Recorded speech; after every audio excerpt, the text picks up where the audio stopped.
اور اس شہادت میں بھی یاد رکھیے کہ خلوص کا ہونا ضروری ہے. اگر اس شہادت کے اندر بھی خلوص نہ ہو, مثلاً ایک بندہ ہے وہ جنگ میں شریک ہو گیا, اور وہ جو جنگ ہو رہی ہے اس میں مطلب مجاہدین ہیں اور اللہ کے راستے میں, یعنی کہ وہ اللہ کے راستے میں جنگ ہو رہی ہے, لیکن اس کی نیت میں کہیں کھوٹ آ گئی, وہ قتل ہو گیا جنگ, اور اس کی نیت میں کھوٹ آ گئی کہ لوگ مجھے مرنے کے بعد جو ہے وہ شہید کے نام سے جانے. تو کیا ہو گیا, اب اس کا مرنا جو ہے یہاں پر وہ شہادت کے اس بلند مرتبے تک اس کو نہیں پہنچا سکے گا جس کے بارے میں خوشخبری دی گئی ہے کہ شہداء کا محل جو ہے وہ ایک مخصوص محل اللہ تعالیٰ نے جنت میں تیار کر رکھا. ٹھیک ہے, تو من قاتل لتکون کلمۃ اللہ ہی العلیٰ فہی فی سبیل اللہ, جو اس لیے جنگ کرتا ہے تاکہ اللہ کا کلمہ سربلند ہو. اللہ کا کلمہ کیا ہے؟ اسلام. اسلام کی سربلندی کے لیے, اسلام کو سربلند کرنے کے لیے جنگ کرتا ہے. اسلام کی سربلندی کیا ہے؟ لِيُظْهِرَهُ عَلَى الدِّينِ كُلِّهِ وَلَوْ كَرِهَ الْمُشْرِكُونَ وَلَوْ كَرِهَ الْكَافِرُونَ, تاکہ اللہ کے دین تمام ادیان پہ غالب آ جائے, اگرچہ مشرکوں کو ناپسند, اگرچہ کافروں کو ناپسند ہو, لیکن اللہ کا دین سربلند ہو جائے. ٹھیک ہے, اللہ کا دین غالب آ جائے تمام ادیان پہ. یہ ہے وہ جنگ اور یہ ہے وہ قتال جس کے اوپر بے شمار اجر کے وعدے کیے گئے. تو اللہ, اس سے ہمارے تمام اشکالات دور ہو جانے چاہیے کہ ہماری نیت میں ہم جو جنگ کر رہے ہیں, جو لڑ رہے ہیں, آیا وہ وطنیت کے نام پر ہو, آیا وہ دکھانے کے لیے ہو, آیا وہ بہادری ظاہر کرنے کے لیے ہو, آیا وہ غیرت اور حمیت کے لیے ہو, خاندانی ناموری کے لیے ہو, کسی بھی کام کے لیے ہو. لیکن جب تک وہ للہ فی اللہ نہیں ہوگی, یعنی اللہ کے راستے میں نہیں ہوگی, اللہ کے لیے نہیں ہوگی, تب تک وہ جنگ جو ہے وہ جنگ, وہ شہادت قبول نہیں کی جائے گی. بھلے سے آپ کے نام کے آگے شہید دیکھا جائے, ہر سال آپ کو شہید کے نام سے یاد کیا جائے, لیکن وہ شہادت اللہ کی نظر میں اس کی کوئی ویلیو نہیں ہوگی, مرنے کے بعد اس کی کوئی ویلیو نہیں ہوگی. اس لیے یہ جو حدیث نقل کی ہے, دیکھیے کہاں نقل کی ہے, باب الاخلاص میں نقل کی ہے. اور ظاہر بات ہے یہاں انسان اخلاص میں کیوں نقل کی امام نووی رحمۃ اللہ علیہ نے یہ حدیث, اسی لیے نقل کی ہے کہ یہ جو نیت ہے نا وہ کہاں ہوگی, وہ ہم اپنے دلوں میں پوشیدہ رکھیں گے کہ ہم کس کام کے لیے جنگ کر رہے ہیں, کس کے لیے ہم جو ہے اپنی جان قربان کر رہے ہیں. جب ہم نیت دل کے اندر ہے تو نیت سے اس کا تعلق ہے, اس لیے امام نووی رحمۃ اللہ علیہ نے اس کو باب الاخلاص میں نقل کیا اس حدیث کو. حالانکہ اس کا تعلق کس سے, قتال سے, جنگ سے ہے, لیکن جنگ کی نیت کہاں ہوگی, وہ وہیں پر اس کا مرکز وہی ہے. ارادہ کہاں کرے گا انسان, اپنے دل میں ارادہ کرے گا, اپنے جب اس کا دل خلوص سے لبریز ہوگا تبھی اس کے اثرات جو ہے اس کے رگ پے میں, اس کے اعضاء اور جوارے پہ جو ہے وہ مرتب ہو گیا. ٹھیک ہے, اسی لیے ہم دیکھتے ہیں کہ جو لوگ, حالانکہ اس سے تھوڑی ہٹی ہوئی بات ہے کہ جو لوگ اللہ کے راستے میں شہید کیے جاتے ہیں, شہادت کے وقت ان کے چہروں پہ جو اطمینان, جو سکون اور جو ایک طمانیت ہوتی ہے وہ قابل دید ہوتی ہے, قابل رشک ہے وہ لوگ, کیونکہ اس وقت ان کو بڑا اطمینان اور سکون, اور اللہ کی طرف سے ان کو بڑی ٹھنڈی ہوائیں آتی ہوتی ہیں, بڑی ٹھنڈا کو بڑا سکون محسوس ہوتا ہے. ٹھیک ہے, تو یہ شہادت بڑی اہم چیز ہے. اس کی خواہش, اس کا ارمان, اس کی تمنا ہم سب کو اپنے دل میں رکھنی چاہیے, اور ایسی شہادت کی آرزو رکھنی چاہیے کہ جو ہمارا یہ جان ہے وہ ہم اللہ کے راستے میں قربان کر ڈالیں. جان دی ہوئی اسی کی تھی, حق تو یہ ہے کہ حق ادا نہ ہوا. اگر ہماری یہ جان بھی اللہ کے راستے میں چلی جاتی ہے تو وہ وقتاً ہماری زندگی کا حاصل ہے, اور یہ تبھی حاصل ہوگا جب ہمارا خون کے قطرے جو ہے وہ اللہ کے راستے میں رہ جائیں. تو ہمیں ہمارے دلوں میں ارمان ہونا چاہیے کہ اللہ تعالیٰ ہمیں بھی شہادت کو اس اعلیٰ منصب پہ جو ہے وہ سرفراز فرمائے. لیکن دوسری طرف ہمیں اس چیز کی بھی مطلب آزمائش کی دعا نہیں کرنی چاہیے کہ اللہ تعالیٰ ہمیں آزمائش سے بچار کرے, لیکن اگر آزمائش سے میں انسان گرفتار ہو جاتا ہے تو پھر ثابت قدمی اور صبر کی دعا کہ ربنا افرغ علینا صبرا وثبت اقدامنا وانصرنا علی القوم الکافرین. دوسری طرف یہ دعائیں بھی سکھائی گئی ہیں کہ اللہم انا نعوذ بک من جہد البلاء وسوء القضاء ودرک الشقاء وشماتۃ الاعداء. وہیں یہ تمنا اور یہ آرزو بھی کی اللہ کے رسول صلی اللہ علیہ وسلم نے, جیسے کہ اللہ کے رسول صلی اللہ علیہ وسلم کی حدیث کا مفہوم ہے کہ میرا جی چاہتا ہے کہ میں اللہ کے راستے میں شہید کیا جاؤں, پھر زندہ کیا جاؤں, پھر شہید کیا جاؤں, پھر زندہ کیا جاؤں, پھر شہید کیا جاؤں, پھر زندہ کیا جاؤں. یعنی بار بار شہادت کی تمنا اللہ کے رسول صلی اللہ علیہ وسلم نے کی ہے. لہٰذا ہم لوگوں کو بھی جو ہے اپنے دل میں اسی شہادت کی تمنا رکھنی چاہیے کہ ہماری یہ جو جان ہے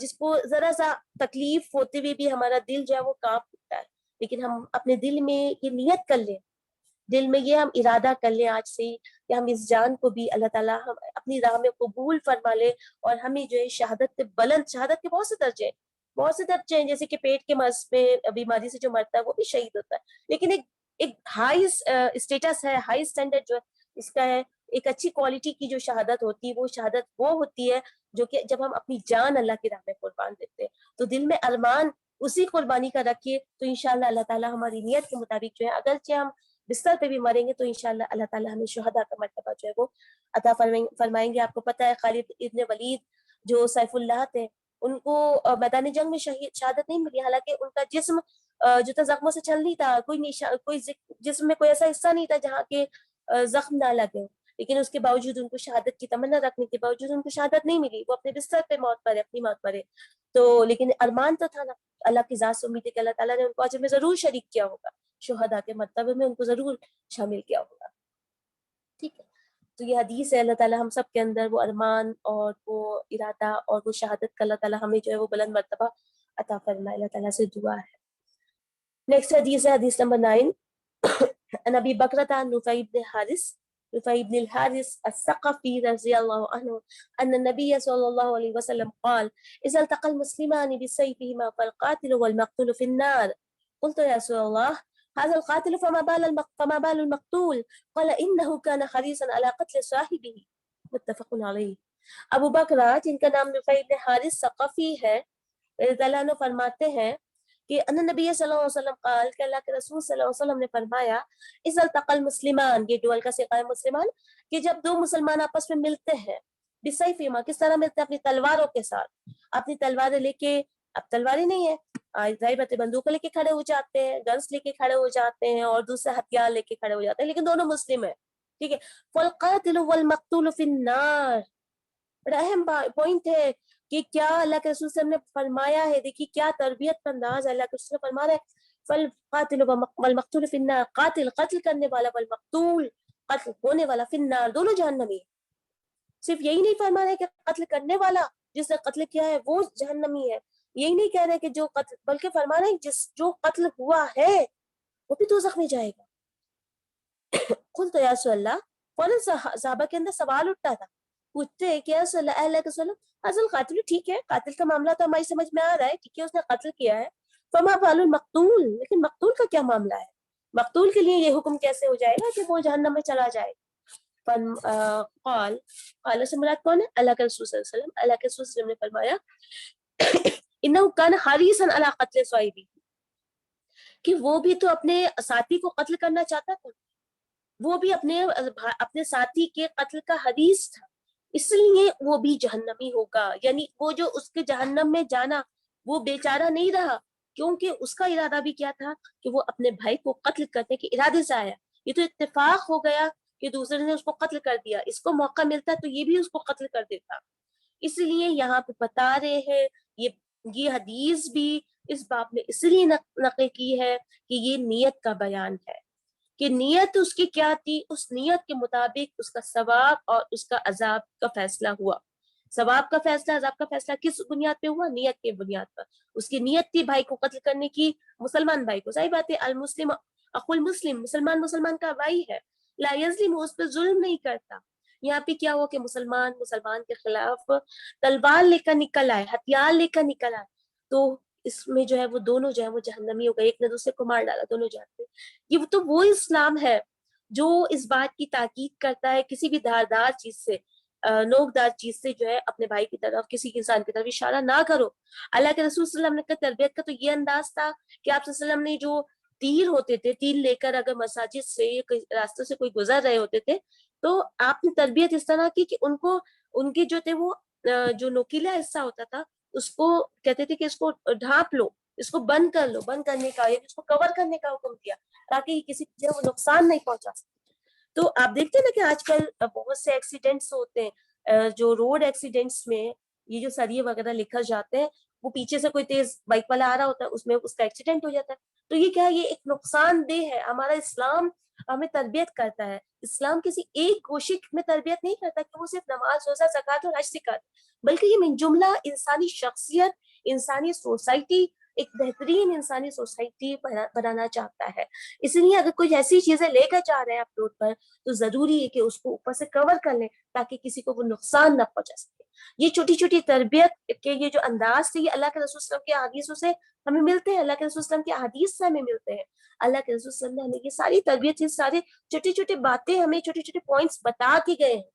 اسی لیے اللہ تعالیٰ نے فرمایا ہے قرآن میں الیوم اکملت لکم دینکم, آج میں نے تمہارا دین تمہارے لیے مکمل کر دیا, مکمل دین ہے. اپنے مسلمان ہونے پہ فخر کیجئے اور اس فخر کو بانٹیے, اس فخر کو شیئر کیجئے اور بتائیے. اور یہ کب شیئر ہوگا؟ جب ہم اپنی زندگیوں میں اس کو جو ہے وہ نافذ کریں گے.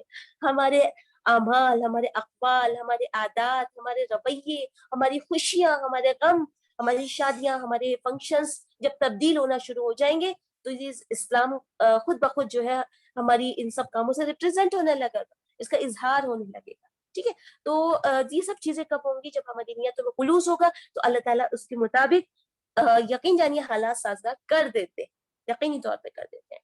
ٹھیک ہے, تو یہ چیز ہے. تو یہ تربیت کی انداز ہے. تو یہاں پر جو حدیث میں بتا رہے ہیں کہ مسلمان دونوں ہیں, دونوں اپنے ہتھیاروں کے ساتھ نکل آئے ہیں, تو قتل کرنے والا بھی اور مقتول دونوں جہنم میں جا رہے ہیں. اور مقتول کیوں جا رہا ہے؟ ایک تو اس کی جان بھی گئی, دوسرا جہنم بھی ملی اس کو. اس لیے اس کو جہنم ملی کیونکہ وہ اپنے بھائی کی قتل کی نیت رکھتا تھا, اپنے جو ساتھی تھا اس کا قتل کرنا چاہتا تھا, تو اس لیے وہ بھی جہنم میں چلا جائے گا. تو کتنا بڑا خسارہ ہے, کتنا بڑا نقصان ہے, جس سے اللہ کے رسول نے فرمانا ہے کہ اپنی نیتوں کو خالص کر لو. پیورٹی ضروری ہے, اخلاص ضروری ہے نیتوں میں.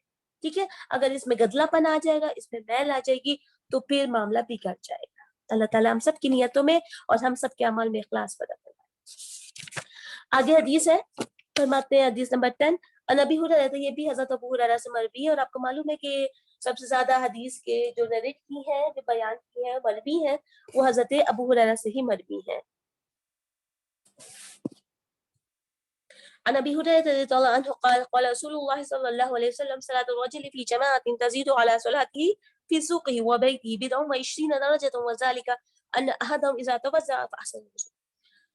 حضرت ابو ہریرہ رضی اللہ عنہ سے مروی ہے, فرمایا, یعنی حضرت ابو ہریرہ کہتے ہیں, فرمایا رسول اللہ صلی اللہ علیہ وسلم نے یا با جماعت نماز ادا کرنے سے بازار اور گھر میں نماز ادا کرنے کی نسبت 30 سے 30 گنا تک کا ثواب ملتا ہے. یعنی کوئی بندہ اگر باجماعت نماز پڑھتا ہے تو وہ گھر میں نماز پڑھنے سے زیادہ اس کو یعنی 30% یا 30 گنا زیادہ جو ہے وہ ثواب ملتا ہے. 23 سے 30 گنا, 30 گنا تک اس کو ثواب ملتا ہے, اتنا زیادہ ثواب ہے.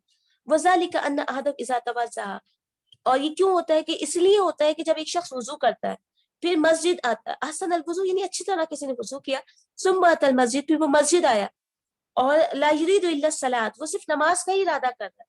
یعنی کس لیے مسجد آیا؟ صرف نماز پڑھنے کے لیے.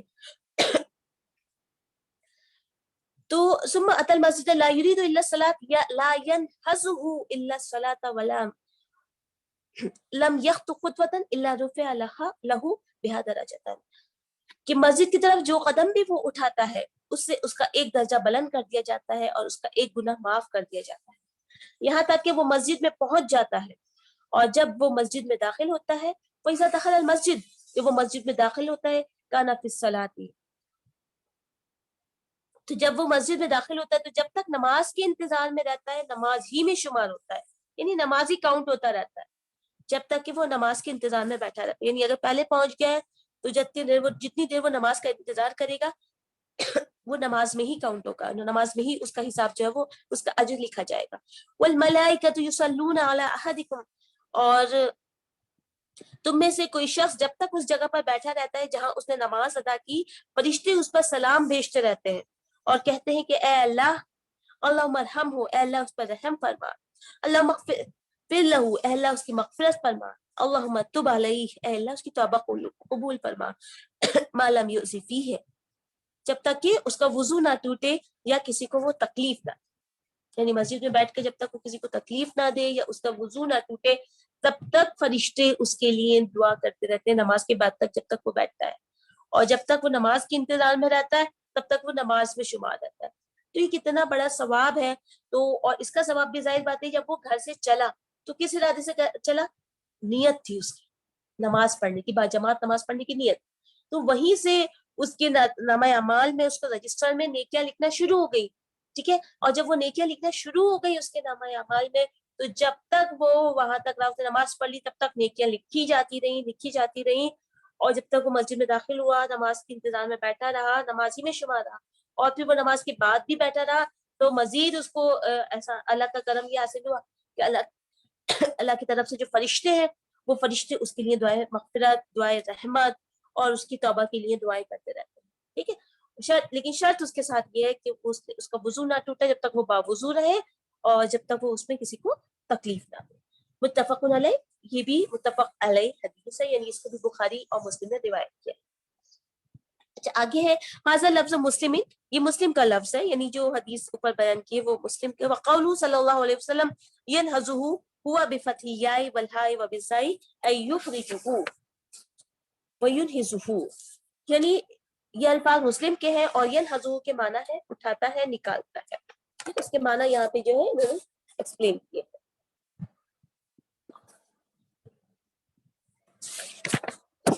ایک حدیث اور ہے جو تھوڑی طویل ہے، لیکن اس کو لیٹ شروع ہوا تھا، اس کو بھی ہم مکمل کر لیتے ہیں.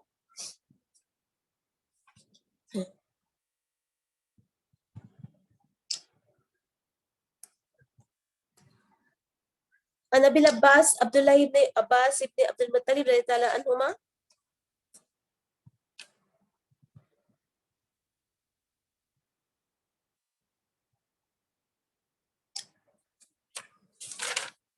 حضرت ابو العباس عبداللہ ابن عباس بن عبد المطلب رضی اللہ عنہ حضور صلی اللہ علیہ وسلم سے روایت فرماتے ہیں کہ جو آپ صلی اللہ علیہ وسلم نے اپنے رب تعالیٰ سے بیان کرتے ہیں. حضرت ابو العباس عبداللہ ابن عباس بن عبد المطلب رضی اللہ عنہ رسول اللہ صلی اللہ علیہ وسلم سے انہوں نے روایت فرمایا جو آپ صلی اللہ علیہ وسلم نے اپنے رب تعالیٰ کی طرف سے بیان کرتے ہیں کہ بے شک اللہ تعالیٰ نے نیکیوں اور برائیوں کو لکھ دیا ہے. یہ حدیث جس میں کہ اللہ تعالیٰ کے رسول صلی اللہ علیہ وسلم اللہ تعالیٰ کی بات بیان کرتے ہیں، اس حدیث کو کیا کہتے ہیں بتائیے ذرا.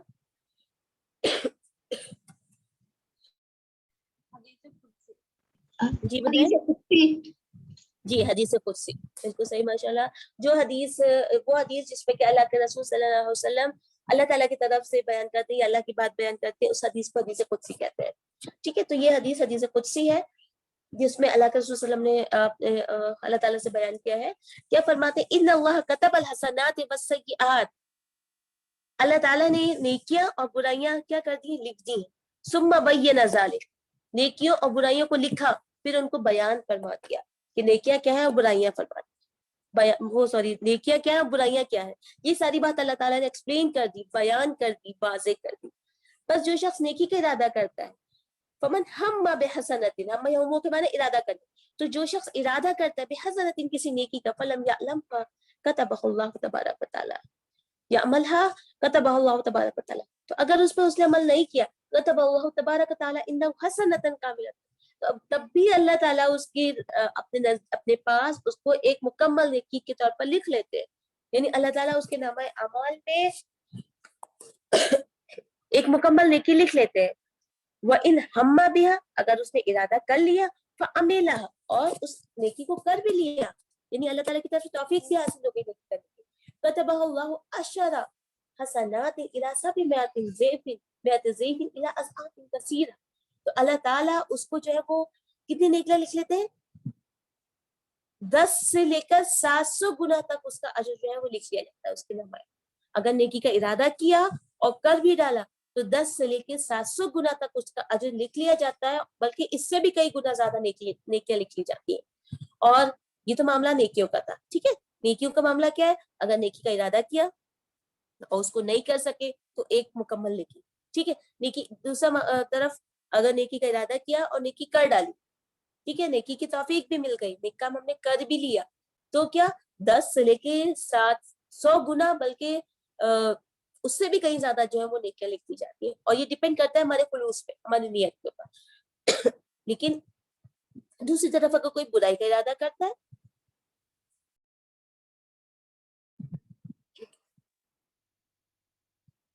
دوسری طرف اگر کوئی جو ہے برائی کا ارادہ کرے اور اس پر عمل بھی کر لے، تو پھر اللہ تعالیٰ اس کے نامہ اعمال میں صرف ایک برائی دیتا ہے. برائی کا ارادہ کیا، اس پر عمل نہ کیا، تو اللہ تعالیٰ اس کے نامہ اعمال میں ایک مکمل یعنی برائی کا ارادہ کیا, عمل نہیں کیا, تب بھی ایک نیکی لکھ لی. ارادہ تو تھا نا, نیت تو تھی, لیکن اس کے باوجود اللہ کی رحیمی دیکھیے, اللہ کی رحمت دیکھیے, پھر وہ ایک نیکی لکھ دیتا ہے کہ اس نے اپنی برائی نہیں کی. ٹھیک ہے, لیکن برائی کا ارادہ کیا اور اس پر عمل بھی کر لیا, تو برائی کتنی لکھے گا اللہ تعالیٰ؟ صرف ایک برائی. اللہ تعالیٰ چاہتا ہے کہ میرے بندے جہنم میں نہ جانے پائے, وہ آگ کا ایندھن نہ بنے, وہ دوزخ کا ایندھن نہ بنے. وہ چاہتا ہے, وہ ہمیں کھینچنا چاہتا ہے, لیکن ہم کیا جا رہے ہیں؟ اللہ کے رسول صلی اللہ علیہ وسلم نے نقشہ کھینچا تھا نا کہ ہمیں مفہوم سمجھ میں آتا ہے حدیث کا, وہ یہ کہ تم پروانوں کی مانند, پتنگوں کی مانند جو ہے گرتے چلے جا رہے ہو, اور اللہ تعالیٰ کے رسول صلی اللہ علیہ وسلم جو ہمیں پکڑ پکڑ کے کھینچ رہے ہیں, یعنی دین ہمیں کھینچ رہا ہے اپنی طرف. لیکن ہم لوگ جو ہے دنیا میں اتنے مست اور اتنے غرق ہو گئے کہ ہم ان راستوں پہ چلے جاتے ہیں بآسانی جو کہ برائی کے راستے. ٹھیک ہے, تو یہ اللہ کی یہاں پہ رحمت بھی دکھ رہی ہے, اور دوسری چیز یہ بھی دکھ رہی ہے کہ ہمیں نیکیوں میں جو ہے سبقت لے کے جانا ہے. نیکیوں کا ہمیشہ اپنی نیت جو ہے وہ نیک کاموں کی رکھنی ہے, اچھے کاموں کی نیت رکھنی ہے, تاکہ ہمارے اندر خلوص, ہمارے خلوص کی بنیاد پر, ہماری نیتوں کی اخلاص کی بنیاد پر اللہ تعالیٰ ہمارے لیے جو ہے اجر مرتب کر دے. اگر ہم نہیں بھی کر پائے تب بھی نیت کے مطابق اللہ تعالیٰ ہمیں اجر دے دے. لیکن اس میں کبھی بھی اس پہ ڈپینڈ مت رہیے گا, ہمیں کبھی بھی اس کے اوپر منحصر نہیں رہنا ہے کہ ہم ٹھیک ہے ہم نے نیت کر لی, ٹھیک ہے ہماری نیت تو تھی, لیکن میں کیا کروں, بچی کی لڑکی والوں کا اتنا پریشر تھا کہ میں کر ہی نہیں پائی. دیکھیے کچھ کام ایسے ہوتے ہیں جس میں ہمیں کچھ ایکشن لینا ہوتا ہے, خاص طور سے یہ جو خوشی اور غم میں اپنی جذبات کی قربانی کے مواقع ہیں نا, یہ خالی نیتوں سے کام نہیں چلے, اس میں کچھ نہ کچھ جسے کہتے ہیں مخالفت بھی ہمیں مول لینی ہوگی. جب تک مخالفت نہیں مول لیں گے, ہم چاہے سب کچھ چلتا رہے, لوگ بھی خوش رہے, اللہ تعالیٰ بھی نیت کے اوپر ہمیں اجر بھی دیتا رہے, اور لوگ بھی ہم سے سب مطمئن رہے, بھائی بہت اچھا کیا, یہ بہت اچھی ہے, بہت نیک ہے, ایسا معاملہ نہیں چلتا ہے. آپ کو پتا ہے اللہ کے رسول وسلم کی کیا حدیث ہے؟ اللہ کے رسول وسلم کی ایک حدیث جو بڑی اہم مجھے محسوس ہوتی ہے, بہت ہی اہم ہے تربیت کے پہلو سے, اور اپنے آپ کو سکون دینے کے, خاص طور سے جب ہمیں لوگوں کی مخالفت جھیلنی پڑتی ہے, جب ہم کوئی نیک کام کا ارادہ کرتے ہیں, خصوصاً یہ موقع تب آتا ہے. ایک ہوتا ہے کہ عبادت کا معاملہ, وہ تو ہم کر لیتے ہیں چھپ چھپا کے, لیکن جب ہم سوشلی کوئی کام کرنے کھڑے ہوتے ہیں نا, جس کا تعلق سماج سے ہوتا ہے, سوسائٹی سے ہوتا ہے, خاندان سے ہوتا ہے, تو اس میں ہمیں خاندان والے جو چھوٹ رہے ہوتے ہیں, جو کٹ رہے ہوتے ہیں کہ یہاں بھائی ناراض ہو گئے یا بہن ناراض ہو گئی, تو یہ نہیں کیا, نہیں کیا, تو اس معاملے میں اللہ کے وسلم کی ایک حدیث کو ہمیشہ یاد رکھیے گا, مفہوم ہے حدیث کا, کہ جو اللہ کو خوش کرنے کے لیے بندوں کی ناراضگی مول لیتا ہے, اللہ بھی خوش ہوتا ہے, لوگوں کو بھی خوش کر دیتا ہے. اور جو اللہ کو ناراض کر کے لوگوں کو خوش کرنا چاہتا ہے, اللہ بھی ناراض ہوتا ہے, لوگوں کو بھی ناراض کر دیتا ہے. آپ کو معلوم ہونا چاہیے, آپ تجربہ کر کے دیکھ لیجیے گا کہ جو لوگ بہت لین دین کرتے ہیں, خاص طور سے فنکشنز کے موقع پہ, اور ایسے فنکشنز کے موقع پر جس کو اللہ کے رسول صلی اللہ علیہ وسلم نے آسان بنایا ہے, اللہ تعالیٰ نے آسان بنایا ہے, اس میں بہت لمبی چوڑی لین دین کرتے ہیں, ان کے رشتے بہت زیادہ, بہت مضبوطی سے, بہت اچھے سے نہیں چلتے, اور جن کو بہت کچھ دیا ہوتا ہے وہی کچھ دن بعد بولنے لگتے ہیں. ٹھیک ہے, تو یہ آج کل ہماری سوسائٹی کا حال ہے, عام حال. ٹھیک ہے, تو اس کی وجہ کیا ہے؟ اس کی وجہ یہ ہے اللہ کی ناراضگی. ہم نے اللہ کو ناراض کیا, اللہ کی رضا کی اہمیت ہمارے دل سے کم ہو گئی. ٹھیک ہے, ہم نے اللہ کی, ہم کیا دیکھتی کہ ہم نے نیت تو تھا, میرا تو بہت دل چاہ رہا تھا, اگر کوئی باجی پوچھ رہی کہ نہیں بہت دل چاہتا, لیکن کیا کرے, رشتہ بالکل ٹوٹنے کی کگار پہ تھا, اور وہ لوگ لڑکے والی رشتہ باقی نہیں. تو یہ سب کچھ تو جھیلنا پڑے گا, یہ ساری مخالفتیں ہمیں جھیلنی پڑیں گی, لیکن اگر ہمارا توکل اللہ تعالیٰ کے اوپر ہوگا تو اللہ تعالیٰ اس سے بہترین راستے پیدا فرما دے گا, اس سے بہترین ذرائع سے اللہ تعالیٰ ہمیں جو ہے وہ بہترین چیزیں فرمائے گا. اللہ تعالیٰ کی قرآن کی آیت کو یاد رکھیے گا, وَمَن يَتَّقِ اللَّهَ يَجْعَل لَّهُ مَخْرَجًا وَيَرْزُقْهُ مِنْ حَيْثُ لَا يَحْتَسِبُ. جو اللہ کا تقوی اختیار کرتا ہے, اللہ سے ڈرتے ہوئے زندگی گزارتا ہے, تو اللہ تعالیٰ يَجْعَل لَّهُ مَخْرَجًا, اس کے لیے نکلنے کے راستہ پیدا فرماتا ہے. وَيَرْزُقْهُ مِنْ حَيْثُ لَا يَحْتَسِبُ, اس کو ایسی جگہ سے رزق دیتا ہے جہاں سے وہ امیجن بھی نہیں کر سکتا, خیال بھی نہیں کر سکتا, گمان بھی نہیں کر سکتا, جہاں وہ تصور بھی نہیں کر سکتا. تو اس چیز کو ہمیشہ ذہن میں رکھیے. انشاءاللہ عملی طور پر اپنے آپ کو مضبوط کرنے کے لیے, سیلف کانفیڈنس کے لیے, یہ بڑی اہم حدیث مجھے لگتی ہے جو اللہ کے رسول صلی اللہ علیہ وسلم کی, جس کا مفہوم میں نے ابھی آپ کو بتایا, الفاظ مجھے ایگزیکٹلی یاد نہیں ہے, لیکن مفہوم اس کے یہی نکلتا ہے کہ ہمیں خوشنودی کس کی حاصل کرنا ہے, اللہ تعالیٰ کی خوشنودی حاصل کرنا ہے. ٹھیک ہے, اللہ کی خوشنودی, اللہ کی محبت کو سب سے اوپر,